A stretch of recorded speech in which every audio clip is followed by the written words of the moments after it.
Principle of inheritance and variation में हम जिन चीज़ों की बातें कर रहे हैं वो चीज़ें हैं मेंडेलियन डिसऑर्डर्स। और जिस मेंडेलियन डिसऑर्डर को आज हम देखने जा रहे हैं उसका नाम है कलर ब्लाइंडनेस। कलर ब्लाइंडनेस, जैसा कि नाम ही बता रहा है, कहीं ना कहीं नेत्रहीनता है।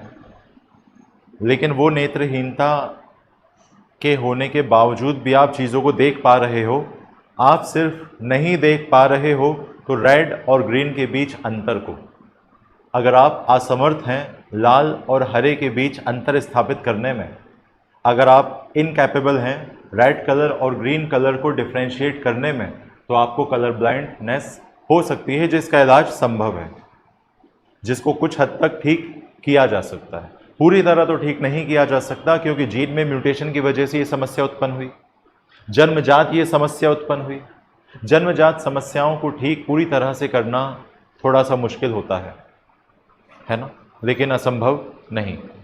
कई सारे कॉन्सेप्ट है, कई सारे जो है इलाज हैं, उसी में से एक जीन थेरेपी भी है, ठीक, जिसमें डिफेक्टेड जीन्स को रिपेयर कर सकते हैं, ठीक कर सकते हैं, बेकार जीन हटाकर अच्छे जीन डाल सकते हैं, और ऑर्गेनिज्म में उस पर्टिकुलर जीन से जो कैरेक्टर आना चाहिए उसी कैरेक्टर को ला सकते हैं, ठीक। म्यूटेशन आप बहुत अच्छे जानते हो, म्यूटेशन को ही हम उत्परिवर्तन कहते हैं। किसी भी तरीके से अगर एक डीएनए के जीन्स में चेंज आ जाए तो हम इसे म्यूटेशन का दर्जा देते हैं। म्यूटेशन के ज़रिए अगर जीनोटाइप चेंज हो जाए तो वो आगे चलकर फिनोटाइप को भी चेंज करवा देता है, जिससे ऐसा कोई कैरेक्टर बच्चों में विकसित होता है जो माता पिता में नहीं था। मकान का नक्शा अगर गड़बड़ाएगा तो जाहिर सी बात है मकान भी कहीं ना कहीं गड़बड़ाएगा। अगर आप अपने प्लान में ही खोट डाल के रखोगे तो वो प्लान कामयाब भी खोट के साथ ही हो पाएगा, ठीक है। तो मेरा जो आपसे कहने का मतलब है वो ये है कि म्यूटेशन एक सडन चेंज है किसी भी ऑर्गेनिज्म के जीनोटाइप में और परिणाम स्वरूप फिनोटाइप में। किसी भी तरीके से अगर जीन अपनी जगह से निकल गया और उसकी जगह दूसरा जीन आ गया, या फिर वो जीन निकल के किसी दूसरे जीन के द्वारा रिप्लेस ही नहीं हुआ, तो ये म्यूटेशन है। और इस म्यूटेशन से जीनोटाइप बदल जाने की वजह से फिनोटाइप भी बदल जाएगा। ऐसे कुछ कैरेक्टर ऑर्गेनिज्म में डेवलप होंगे जो नहीं होने चाहिए थे, ठीक। म्यूटेशन हुए हैं इवोल्यूशन के दौरान, जिसकी वजह से हम में कई सारे चेंज आए, लेकिन ये म्यूटेशन रैंडम थे, डायरेक्शन लेस थे, है ना, सडन नहीं थे।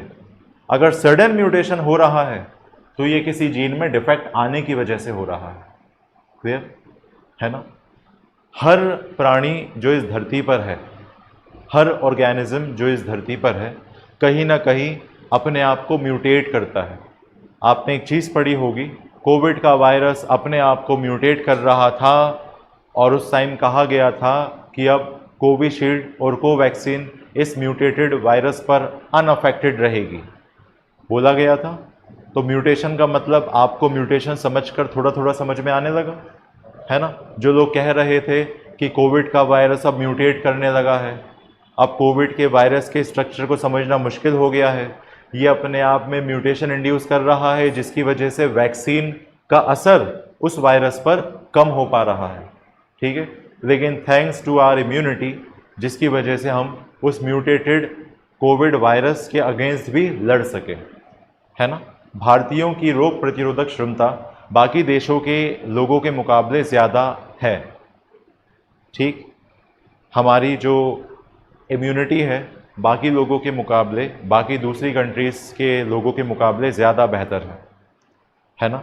तो ये हमारी इम्यूनिटी कहीं ना कहीं हमें मजबूत बनाती है, जिसकी वजह से हम कई सारे रोगों से लड़ पाते हैं, रोगाणुओं से लड़ पाते हैं, डिजीज़ कॉजिंग माइक्रो ऑर्गेनिज्म से लड़ पाते हैं, है ना। तो आपसे किसी ने कह दिया कि म्यूटेशन क्या था, तो मैंने जो अभी कहा वही था। किसी भी तरीके से नाइट्रोजन बेस में या पूरे के पूरे न्यूक्लियोटाइड के एक सीक्वेंस में अगर चेंज आ जाए, या वो न्यूक्लियोटाइड का सीक्वेंस ही गायब हो जाए, तो कहीं ना कहीं जीनोटाइप में चेंज आएगा, और जीनोटाइप में चेंज आने की वजह से फिनोटाइप में चेंज आएगा, और फिनोटाइप में अगर चेंज आया तो ऑर्गेनिज्म में कोई ऐसा कैरेक्टर डेवलप होगा जो माता पिता में एब्सेंट था, ठीक है, या प्रेजेंट था तो बच्चों में नहीं आया। क्लियर हो गई बात? ये म्यूटेशन है, ये उत्परिवर्तन है। अब आप कहोगे सर म्यूटेशन को आप कलर ब्लाइंडनेस में क्यों पढ़ा रहे हो? क्योंकि कलर ब्लाइंडनेस भी कहीं ना कहीं म्यूटेशन के परिणाम स्वरूप ही एक व्यक्ति में हमको नजर आएगी। कलर ब्लाइंडनेस की डेफिनेशन के हिसाब से अगर आप चलोगे तो कलर ब्लाइंडनेस में आप कलर्स को डिफ्रेंशिएट नहीं कर पाते रेड और ग्रीन के बीच। ठीक है, कलर ब्लाइंडनेस में आपसे अगर कोई पूछे कि रॉड्स और कोन सेल्स किस तरह के कलर को डिफ्रेंशिएट नहीं कर पा रहे, तो आप जवाब दोगे रेड एंड ग्रीन। आपको पता होगा कि आपको जो नॉक्टर्नल विजन है वो रॉड्स की वजह से बेहतर प्रोवाइड किया जाता है, और जो आपको डायरनल विजन है, डे विजन है, ट्विलाइट विजन है, वो आपको कोन्स की वजह से बेहतर दिखाया जाता है। दिन के समय में आँखों के जो फोटो रिसेप्टर्स हैं वो कोन सेल्स काम करते हैं जो आपको दिन में डे लाइट में दिखवाते हैं, और रात के समय आपके फोटो रिसेप्टर सेल्स जो रॉड सेल्स वो काम करते हैं जो आपको रात में दिखाते हैं। तो दिन में कौन दिखाते हैं? कौन दिखाते हैं। याद हो गया? दिन में कौन दिखाता है? कौन दिखाता है। ऐसे याद हो जाएगा हमें। दिन में कौन दिखाता है? कोन्स दिखाते हैं। रात में कौन दिखाते हैं? रॉड्स दिखाते हैं। ये कोन्स और रॉड्स फोटो रिसेप्टर सेल्स होते हैं। कौन से सेल्स होते हैं? फोटो, लाइट को सेंस करने वाले सेल्स होते हैं। ठीक है, एक बात यहां लिखी है आपकी एनसीईआरटी में, defect in either red and green cone of I. Colour को डिफ्रेंशिएट मेनली हम लाइट विजन में कर पाते हैं। हमें रात के समय ज़्यादा अच्छे कलर नज़र आते हैं या दिन के समय? दिन के समय। रात को आप शॉपिंग पे गए, ठीक है, जैसे एक लड़का है और एक लड़की है, उनकी शादी होने वाली है, तो लड़की ने उससे फ़ोन पे कहा है शेरवानी पे जो दुपट्टा पहनोगे ना वो मेरे लहंगे के रंग का होना चाहिए। ठीक है, और शादी में 3 दिन बाकी हैं। बहुत धीमे धीमे बातें होती हैं ताकि कोई सुन ना दे, प्राइवेट बातें। ठीक है ना? और क्या कर रहे हो? खाना खा लिया? ऐसे ऐसे बातें होती हैं। तो जो है, तो लड़की ने लड़के को फ़ोन किया रात को 12 बजे के बाद ही एक्टिव होते हैं ये लोग। तो लड़की ने लड़के को फ़ोन किया कि भाई नहीं बोला, क्योंकि वो उसने बोला जो भी बोला, ठीक है, हबी है ना, एक होता है हबीबी, है ना, एक होता है हबी। तो जो निब्बी होती हैं वो अपने निब्बा को कई बार हबी कहकर पुकारती हैं। हबी, हस्बैंड मतलब हबी। ठीक है, तो जो है बाबू नहीं बोल सकती, क्योंकि बाबू को तो बेवकूफ़ बना दिया, है ना। बाबू अब पटवारी का फार्म भर रहा है, ठीक है, और ये जो है ये हबी है उसका, है ना, उसका भविष्य है ये, क्योंकि इसके पास सरकारी जॉब है। समझ रहे हो बात को आप? ठीक है, तो कहने का जो मेरा मतलब है आपसे वो ये है कि अगर लड़की ने कहा कि तुम शेरवानी के साथ जो दुपट्टा डालोगे और जो यहाँ से ऐसे करके खड़े रहोगे, भले तुम्हारा हाथ भी दुखता रहे तब भी तुम तलवार और लेके ऐसे खड़े ही रहोगे, ठीक है, तो तुम जो है वो मेरे लहंगे के रंग का लेना, कॉम्बिनेशन अच्छा लगेगा, और पगड़ी भी वही लगाना, ठीक है। और इसने पता नहीं कौन से कलर, कोका कोला कलर का लहंगा लिया है इसने। अब वो बेचारा कोका कोला कलर का जो है दुपट्टा ढूंढ रहा है। अब कोका कोला तो कई प्रकार का होता है, एक भूरा कोका कोला होता है, एक डार्क भूरा कोका कोला होता है, ठीक है ना, मतलब कोका कोला कलर एक डार्क भी होता है, एक थोड़ा सा लाइट भी होता है, अलग अलग तरह के कलर्स में भी बहुत सारे शेड्स आते हैं, कलर में बहुत सारे शेड आते हैं, पिंक में भी बहुत सारे शेड्स हैं, रेड में भी बहुत सारे शेड्स हैं, है ना। अपन को लगता है कलर सिर्फ कलर ही होते हैं, लेकिन कलर में बहुत सारे शेड होते हैं, ठीक है, समझ गए। तो मेरा जो आपसे कहने का मतलब है वो ये है कि अगर एक लड़के को एक पर्टिकुलर कोका कोला कलर या रेड कलर ढूंढना है दुपट्टे का, तो वो रात के समय काफ़ी मशक्क़त का सामना करना करेगा, क्योंकि रात में उसको क्लियर अच्छे से विजुलाइज नहीं होंगे। तो दिन में मेनली आपको रॉड्स मदद नहीं करेंगे, कोन्स आपको हेल्प करेंगे, और रात के समय रॉड्स हेल्प करेंगे। याद हो गया? दिन में कोन, रात में रॉड, रॉड रॉड रात, याद हो गया? तो बताओ, defect in either red and green cones of eye. आंखों के जो कोन्स हैं, फोटो रिसेप्टर सेल्स हैं, उनके रेड, उनमें जो रेड और ग्रीन कलर के लिए फोटो सेंसिटिविटी है वो कहीं ना कहीं हम लूज कर देते हैं एक जीन में म्यूटेशन की वजह से। और ये जो डिफेक्टेड जीन मौजूद होता है ये एक्स क्रोमोसोम पर लोकेटेड होता है। आपको ये बात बहुत अच्छे से पता है कि हमारे पास प्रत्येक क्रोमोसोम की 2 कॉपियां मौजूद हैं। एक कॉपी पापा ने दी है, एक कॉपी आपकी मम्मी ने दी है, ठीक है। फॉर एग्जाम्पल आपके पास 23 पेयर ऑफ क्रोमोसोम है। अगर हम अपनी बात करें तो हमारे पास 23 पेयर ऑफ क्रोमोसोम है, जिसे हम 2n = 46 से रिप्रेजेंट करते हैं। n का मतलब यहाँ पर 1 सेट ऑफ क्रोमोसोम होता है और n की जगह पर हम 23 लिख सकते हैं, तब जाके आंसर 46 आता है। तो 2n = 46 का मतलब है आप 2 सेट ऑफ क्रोमोसोम की बातें कर रहे हो, जिसमें से एक सेट n = 23 का एक सेट आपके फादर से आपको मिला और 23 क्रोमोसोम का एक सेट आपकी मदर से आपको मिला, ठीक है। पहले क्रोमोसोम की एक कॉपी पापा ने दी, पहले क्रोमोसोम की एक कॉपी मम्मी ने दी, दूसरे क्रोमोसोम की एक कॉपी पापा ने दी, दूसरे क्रोमोसोम की एक कॉपी मम्मी ने दी, तीसरे क्रोमोसोम की एक कॉपी पापा ने, तीसरे क्रोमोसोम की एक कॉपी मम्मी ने। ऐसे करते करते जब 23वें क्रोमोसोम पर पहुंच गए तो पिता या मां की तरफ से जो आप में एक्स क्रोमोसोम आया है वो अपने साथ कलर ब्लाइंडनेस का डिफेक्टेड जीन लाया है।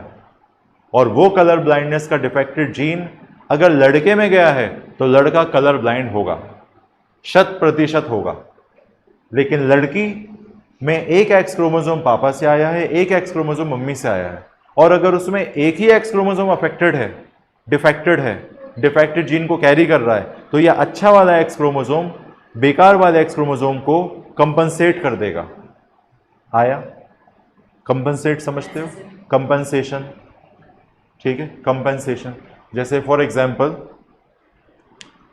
एग्जाम्पल आप साइकिल से कहीं जा रहे थे और जो है पड़ोसी का कुत्ता भागते हुए आपके सामने आ गया, ठीक है ना? और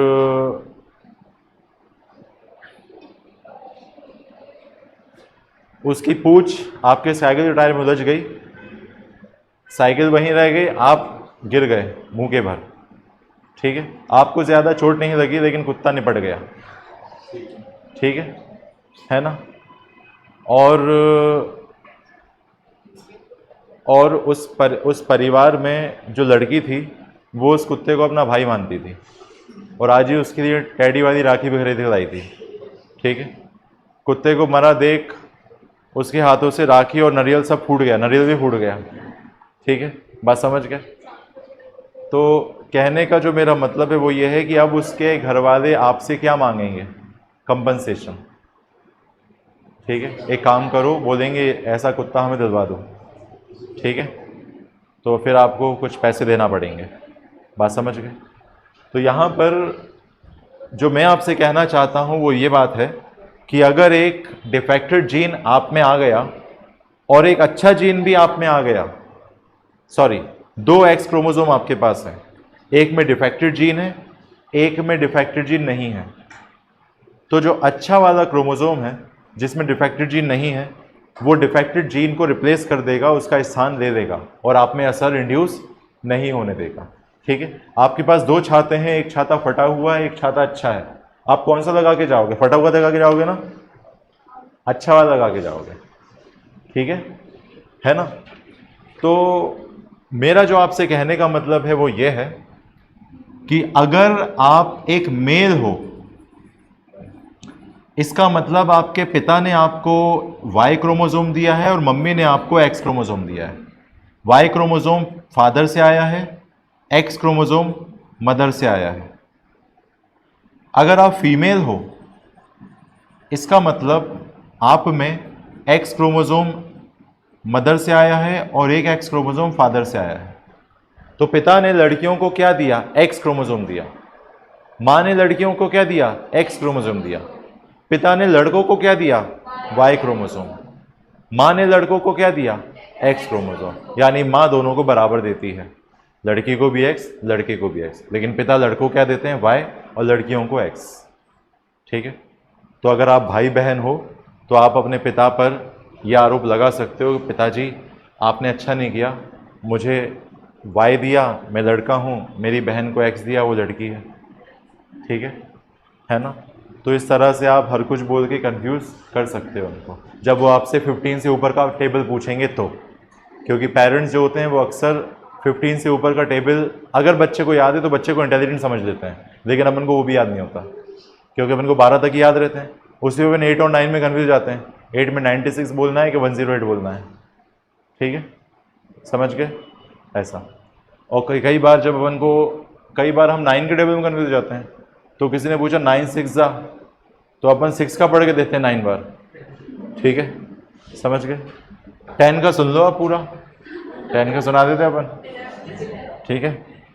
तो कहने का जो मेरा मतलब है आपसे वो ये है कि अगर किसी मेल को आप कलर ब्लाइंडनेस से अफेक्टेड बता रहे हो, अगर एक मेल को आप कलर ब्लाइंडनेस से अफेक्टेड बता रहे हो, तो डिफेक्टेड जीन एक्स क्रोमोसोम पर लोकेटेड होगा। एक और चीज, अगर आपसे किसी ने पूछा कि कौन से नंबर के क्रोमोसोम पर कलर ब्लाइंडनेस का डिफेक्टेड जीन मौजूद होता है, 23rd नंबर के क्रोमोसोम पर मौजूद होता है। ठीक है, क्योंकि 23rd नंबर के क्रोमोसोम ही सेक्स क्रोमोसोम होते हैं, बाकी सारे 22 तक तो ऑटोसोम होते हैं, याद रहेगा। तो एक्स क्रोमोसोम 23rd क्रोमोसोम होता है। तो बताओ, एक अफेक्टेड मेल है, ये मेल कैसा है? ये मेल अफेक्टेड मेल है, कलर ब्लाइंड मेल है। ठीक है, इस कलर ब्लाइंड मेल की शादी अगर नॉर्मल फीमेल से करा दें, तो बताओ कितने % जो बच्चे होंगे उनके कलर ब्लाइंड होने के चांसेस रहेंगे? मैंने बच्चे पूछा है, कितने % बच्चों को कलर ब्लाइंडनेस होने के चांसेस रहेंगे अगर एक मेल, अगर एक अफेक्टेड मेल, अगर एक कलर ब्लाइंड मेल की शादी नॉर्मल फीमेल से हो जाए तो? बताओ क्या जवाब होगा? चलो देखते हैं। सबसे पहली चीज जिंदगी की GF यानी गैमेट फॉर्मेशन। एक गैमेट ये बन गया, एक गैमेट ये बन गया, इसका गैमेट बनाओ, एक गैमेट ये बन गया, एक गैमेट ये बन गया, गैमेट को आपस में फ्यूज कराओ, ये बन गया, ये बन गया, ये बन गया, ये बन गया। चलिए, कितने % बच्चों के कलर ब्लाइंड होने के चांसेस हैं, ये है मेरा सवाल। बताओ। ये जो फीमेल है, XX वाली फीमेल होती है, फीमेल के पास 2 एक्स क्रोमोसोम है, एक एक्स क्रोमोसोम अफेक्टेड है, एक एक्स क्रोमोसोम अनअफेक्टेड है। तो अनअफेक्टेड क्रोमोसोम, अनअफेक्टेड जो क्रोमोसोम है ये वाला, वो इसके बुरे असर को कंपनसेट कर देगा, इसकी वजह से जो कमी हो रही होगी उसे कंपनसेट कर देगा, उसे पूरा कर देगा, उसके असर को ये प्रदर्शित नहीं होने देगा। इसीलिए ये फीमेल कैरियर कहलाएगी, क्योंकि इसने कैरी किया है डिफेक्टेड जीन, बट उस जीन ने अपना एक्सप्रेशन उस फीमेल में नहीं दिखाया, क्योंकि फीमेल के पास एक और एक्स क्रोमोसोम था। तो फीमेल के पास 2 एक्स क्रोमोसोम हैं, और एक एक्स क्रोमोसोम अगर अफेक्टेड है तो दूसरा एक्स क्रोमोसोम की वजह से उस डिफेक्टेड जीन का एक्सप्रेशन नजर नहीं आता। लेकिन वो फीमेल क्या कहलाती है? कैरियर, वाहक। क्यों कहलाती है कैरियर? क्योंकि उसने डिफेक्टेड ट्रेट को कैरी किया है, लेकिन एक्सप्रेशन उसका नजर नहीं आएगा। आ गया कि नहीं आ गया? आ गया। अच्छा, ये फीमेल भी कैरियर है। तो बताओ, अगर कोई पूछे कि जब एक अफेक्टेड मेल की शादी एक नॉर्मल फीमेल से होगी, तो कैरियर फीमेल प्रोड्यूस होने के चांसेस कितने % रहेंगे? मैंने पूछा कैरियर होने के चांसेस कितने रहेंगे? कैरियर, मेरा सवाल है, जब एक अफेक्टेड मेल की शादी, when a colour blind male marries a normal female, what is the probability of their child for becoming the carrier? ठीक है, कैरियर तो इस बीमारी में फीमेल ही होती है, और फीमेल के 100% चांस हैं कैरियर होने के। आया, ये तो मेल है, मेल कैरियर होते ही नहीं है इसमें, कैरियर फीमेल है, उसके 100% चांसेस हैं। टोटल ऑफस्प्रिंग जो पैदा हुए उसमें कितने प्रतिशत अफेक्टेड होंगे? 0%, एक भी अफेक्टेड नहीं है, फीमेल तो कैरियर है। नहीं आया? आ गया? क्लियर हो गई बात? याद रहेगा। अगर कोई पूछता फीमेल को आप कैरियर बोल रहे हो, क्या फीमेल हमेशा कैरियर रहेगी कलर ब्लाइंडनेस में? क्या फीमेल हमेशा कैरियर रहेगी कलर ब्लाइंडनेस में? उसे कभी बीमारी नहीं हो सकती? उसे कलर ब्लाइंडनेस हो सकती है कि नहीं हो सकती? फीमेल को भी कलर ब्लाइंडनेस हो सकती है, बशर्ते मेल भी अफेक्टेड हो और फीमेल भी अफेक्टेड हो। ये मैंने बताया, मैं बता देता हूं अच्छे से।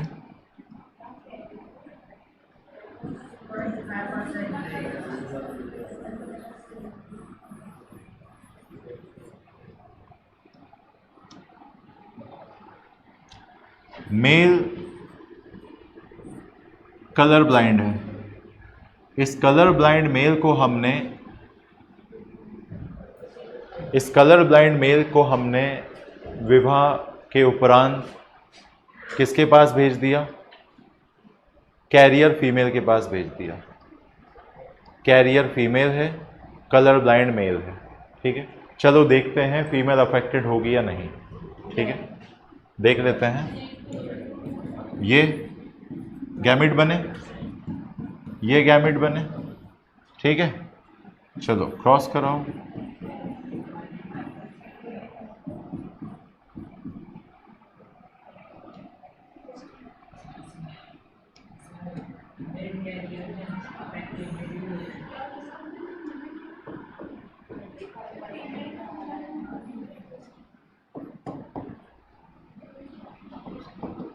फीमेल चाइल्ड के कलर ब्लाइंड होने के चांसेस कितने प्रतिशत होंगे अगर एक affected male colour blind male की शादी कैरियर फीमेल से करा दी जाए तो?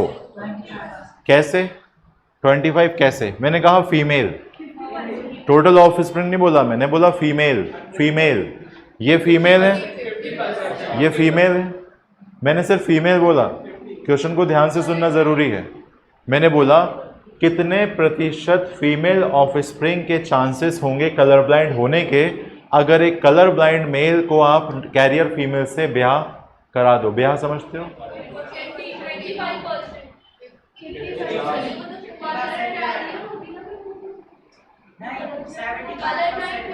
ये फीमेल अफेक्टेड है, ये फीमेल कैरियर है, अफेक्टेड तो नहीं है। फीमेल का देख रहे हो, 100% में से निकालोगे 50% अफेक्टेड है, 50% नॉर्मल है, क्योंकि वो कैरियर नॉर्मल ही नजर आएगी, उसमें थोड़ी ना कलर ब्लाइंडनेस होगा, उसको सब डिफरेंशिएट करने को मिलेगा, रेड और ग्रीन दोनों को डिफरेंशिएट कर पाएगी वो। ठीक है, कुछ नहीं आया समझ में, है ना? देखो, जब टोटल ऑफस्प्रिंग का बोलता तो आंसर 25% होता, क्योंकि टोटल ऑफस्प्रिंग देखो 100%, पहले समझ लो कैसे परसेंटेज निकालते हैं। परसेंटेज का मतलब होता है 100 में से आप एक पार्ट किसी को कंट्रीब्यूट कर रहे हो, है ना? मैंने कहा 100% रिजल्ट मतलब पूरे के पूरे जितने बच्चे थे 10,000, 15,000, 20,000 सब निकल गए पटवारी की परीक्षा में।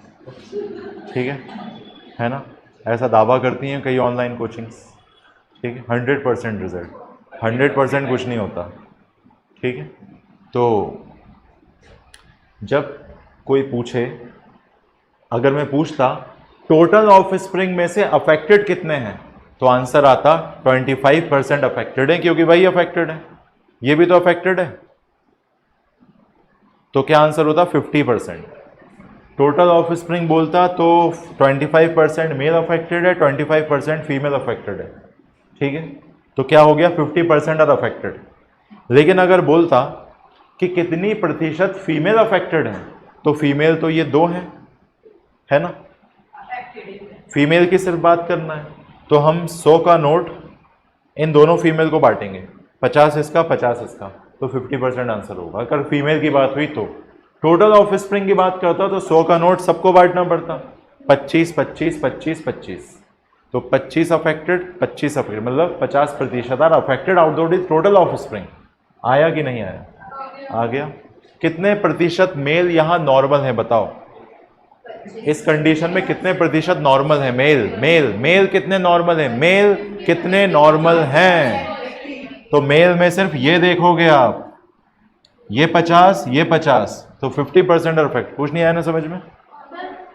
आ गया अच्छे से? बहुत खुशी की बात है। चलिए, सब ये 25 और 50 का कॉन्सेप्ट समझ लिया।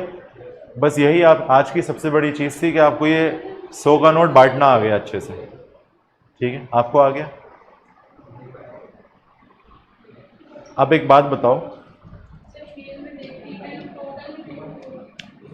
क्या अब भी आप कंफ्यूज हो रही हो? ये हटा दूं? हटा दूं? ये सब हटा दूं? ये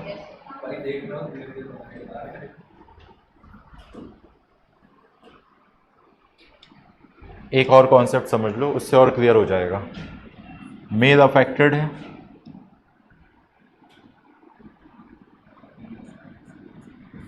मेल अफेक्टेड है, affected mail with colour blindness. Female भी अफेक्टेड है, कैरियर नहीं है इस बार, अफेक्टेड है। ठीक है, चलो देखें।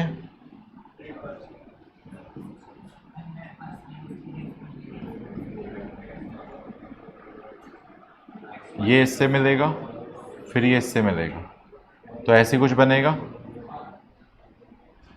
ये इससे मिलेगा, ये इससे मिलेगा, ऐसे ही कुछ बनेगा। आप ये तो नहीं बोलोगे सर वाई पे तो कुछ आ ही नहीं रहा, ये वाइल्डिंग डिजीज नहीं है इसलिए वाई पे कुछ नहीं लगा रहे भाई। ठीक है, 100% offspring are affected with colour blindness if the female is affected and male is also affected. If both parents are affected with color blindness, then there are 100% chances that their all offspring will be color blind. Clear? अगर कोई पूछता कितने प्रतिशत female affected हैं, 100% female affected हैं। कितने प्रतिशत mail affected हैं? 100% मेल अफेक्टेड हैं। आ गया? तो मेरे ख्याल से कलर ब्लाइंडनेस का ये कॉन्सेप्ट आपको क्लियर हो गया है। इस बीमारी की तादाद मेल में ज़्यादा और फीमेल में कम है। क्यों? क्योंकि फीमेल के पास 2 एक्स क्रोमोसोम हैं और ये बीमारी एक्स लिंक डिजीज़ है। मोस्ट ऑफ द केसेस में फीमेल कैरियर की तरह यहाँ काम करती है। 2 एक्स क्रोमोसोम में से उसका 1 एक्स क्रोमोसोम ही डिफेक्टेड जीन को कैरी करता है, जिसकी वजह से जो अच्छा जीन है, जिसकी वजह से जो दूसरा एक्स क्रोमोसोम है वो बेकार एक्स क्रोमोसोम के स्थान को ले लेता है। ठीक है ना? अगर आपका एक भाई है या बहन है, छोटी या बड़ी, जो आपसे बेहतर पढ़ती है और बेहतर जानती है और क्लास में टॉप भी कर देती है और कोचिंग में नहीं जाती, इसका मतलब पेरेंट्स जब रिश्तेदारों को परिणाम बताएंगे तो उसका परिणाम आपके परिणाम की वजह से जो नाक कटने वाली थी उसको बचा लेगा। ठीक है, पेरेंट्स की, समझ गए? तो आपका भाई भी 12वीं में, आप भी 12वीं में, ठीक है, मान लो ऐसा। उसके आए हैं 92%, आपके आए 61%। ठीक है, तो ऐसे में आपके जो 61 आए हैं वो अगर आप बताते तो नाक कट जाती। ठीक है, हाँ भेज दो, तो नाक कट जाती। लेकिन आपके भाई के जो अच्छे नंबर आए हैं उससे वो नाक कटने से बच जाएगी। समझ गए? तो सेम जीन, एक जीन जो एक्स लिंक डिजीज़ कॉज करता है, sex link disease, sex link gene कहलाता है, अगर वो एक्स क्रोमोसोम पर लोकेटेड है और उसके साथ एक और एक्स क्रोमोसोम अवेलेबल है, फीमेल के पास 2 एक्स क्रोमोसोम है, मेल के पास एक ही एक्स क्रोमोसोम है, तो एक्स लिंक डिजीज़ मेल में होंगी ही होंगी, अपना असर दिखाएंगे ही दिखाएंगे, क्योंकि मेल के पास एक ही एक्स क्रोमोसोम है और एक ही एक्स क्रोमोसोम और अफेक्टेड है तो असर तो आएगा ना मेल में। ठीक है, तो male can not act as carrier in X linked disease. आया कि नहीं आया? Only female can act as carrier. Why? Because female के पास 2 एक्स क्रोमोसोम हैं, और अगर एक अफेक्टेड हो जाए तो दूसरा काम चला देता है, दूसरा उस डिफेक्टेड जीन की वजह से जो एक्सप्रेशन आने वाले होते हैं उसको छुपा लेता है। आई बात समझ में? ठीक है, तो डिफेक्टेड ट्रेट होता है कैरियर फीमेल के पास, लेकिन वो ट्रेट एक्सप्रेस नहीं हो पाता। याद रहेगा, वो ट्रेट केवल तब एक्सप्रेस होगा जब दोनों ही एक्स क्रोमोसोम फीमेल के अफेक्टेड हों। ठीक है, बात समझ में आ गई? यहां तक कुछ कहना है? चलिए।